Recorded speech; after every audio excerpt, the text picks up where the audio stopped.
All right, you guys, what's going on? It's your boy Town Biz. So, good morning. So, I had a few minutes to spare before I started my shift. So, um, I just want to talk about, Bud and Canelo and Bud, however you want to put it. But I'm not going to say surprisingly, but the fight is selling very well.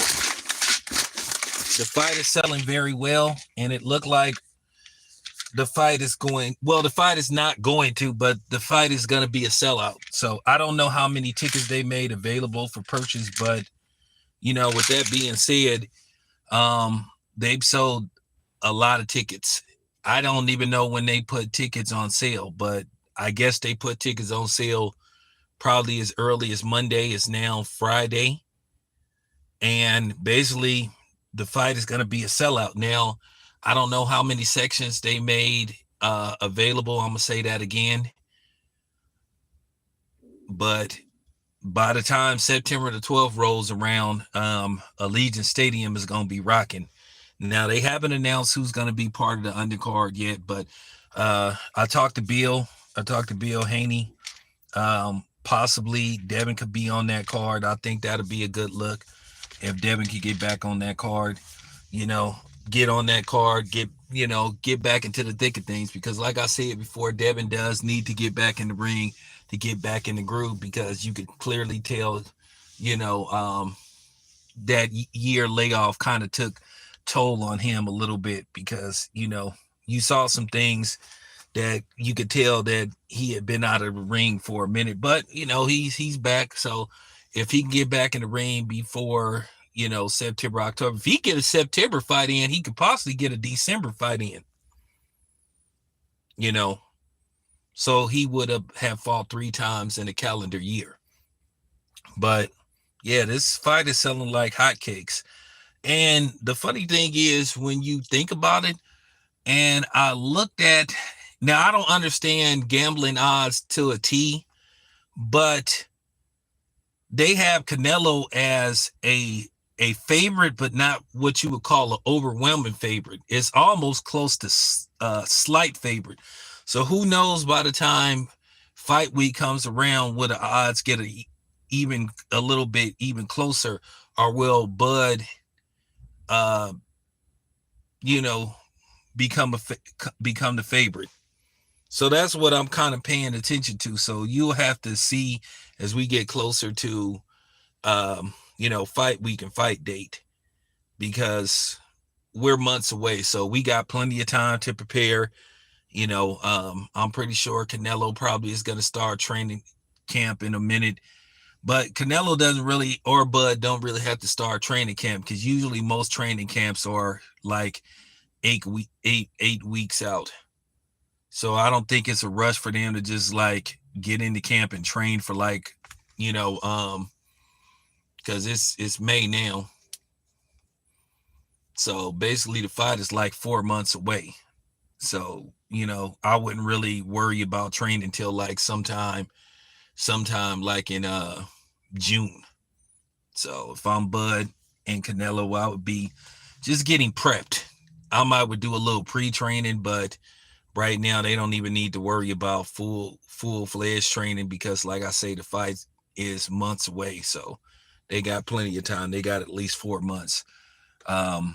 Who I'm picking to win, I'm not picking nobody to win, but I'm going to make it very clear that I'm going to be rooting for Bud, and for obvious reasons. And if you have a problem with that, that's too bad.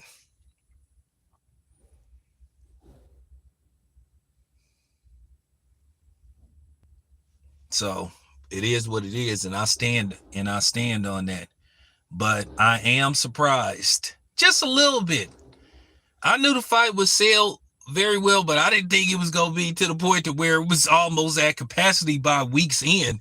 So like I said before, will they make more seats available? Because they haven't exactly, let us know how many seats are going to be made available for this event, because you can make capacity however much you want. Just because a stadium holds 19,000 people doesn't mean that you want to make 19,000 seats available. You can say, okay, we're going to cap at 15,000. Now, what happened with Devin Haney and Regis Prograis? They originally capped out at 10,000, but the fight sold so well to where they started opening up more seats and making more seats available and opening up more sections. So that's why Devin was able to get 16,000 at the Chase Center. But this fight to me,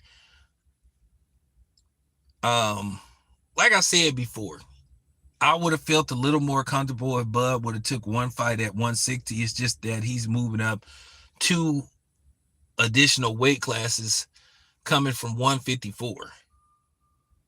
So I felt that they would have fought at the catch weight. Let's just say they would have fought at 163 or 164. I would have felt a little more comfortable. But a lot of people are picking Terrence Crawford to win this fight. I've seen several videos. I've seen, just people talking about this, saying that they believe Terrence Crawford can pull this off.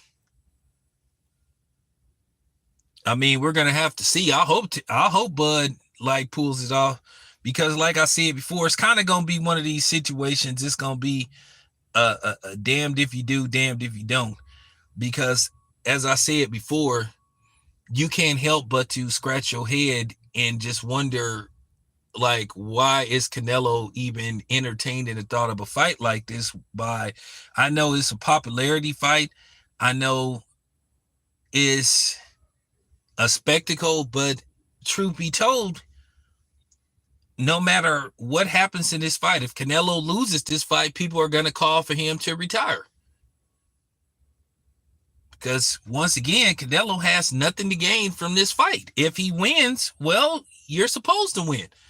And if you lose, people going to say you lost to a dude who hadn't fought over a year and basically moved up 3 weight classes. So to a certain degree, Canelo's,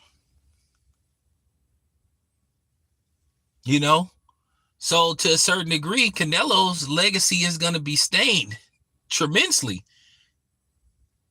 And then people going to say, well, you should have fought David Benavidez. Or you should have tried to see, could you run it back with Bibo and not add 168.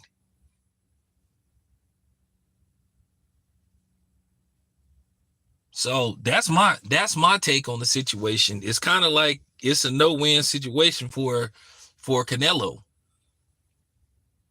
So at the end of the day, win, lose, or draw, Canelo's not going to come out looking good in this fight one way or another. Now, Bud has all of the advantage. I know it doesn't seem fair to some people, but if Bud wins this fight,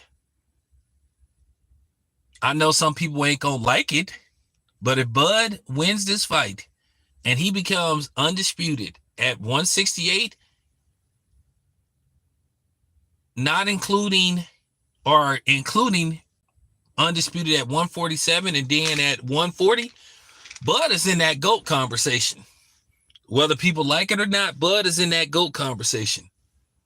I'm talking about legitimate GOAT conversation. And some people are a little bit upset at Bud because a lot of people believe, well, Bud, this is a cash out that you basically cashing out, that you basically selling your O. So to a certain degree, if Bud loses, people going to say, yeah, you went up there and just chased money instead of chasing legacy. So to a certain degree, Bud has something to lose too. If you want to, if you think about it in the grand scheme of things. But me, myself, I am worried about Bud for this fight. I am. But make no mistakes about it, I'm going to be rooting for Bud to win this fight. I really am. I really am. I'm fond of Bud. I like Bud. I've talked to Bud off camera. I've only conducted maybe 2 interviews with Bud at best. But I've talked to Bud a couple of times off camera. And the next time I see him, I'm going to try to talk to him again. So, but like I said before, I'm not going to lie. I am a little worried about this fight. But, You know, when you think about it, both of these men have something to lose, but Bud has more to gain from this fight versus Canelo because it's just a lose-lose situation for Canelo. Now, of course, the racist Mexican fans will be jumping up and down, screaming like a banshee, you know, because, oh, yeah, he beat Bud the Black. You know, at the end of the day, people want to play these games and act like race doesn't play a role in this stuff. Tiafimo proved it, which I'm going to talk about Tiafimo later on and how and just how much a jerk he is. Tiafimo is just trash. And it's just time for people to dismiss him. And I'm glad these black fighters have came to their senses and just called Teofimo out and just called him what he is. He's just a flat out racist and he's jealous of black people.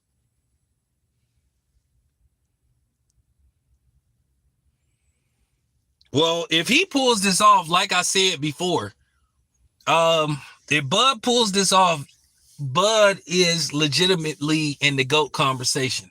I know they're going to be some Muhammad Ali fans that's not going to like it. They're going to be some Sugar Ray Leonard fans that's not going to like it. They're going to be some Joe Louis fans that's not going to like it. They're going to be some Rocky Marciano fans that's not going to like it. But if Bud pulls this off, he's in that conversation.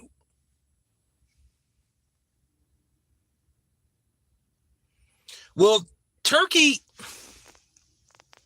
Well, Turkey said that he's going to make sure everything is legit. He said everything from the referees to everything. So Turkey is very hands-on with this. He's going to be very hands-on. So he's going to make sure there isn't any funny business going on because we already know when you fight Canelo, you are automatically down 4 rounds once the bell ring, as Bibble did. But Bibble beat Canelo so decisively. And what cracked me up, all 3 of the judges had Bibble beating Canelo 7 rounds to 5.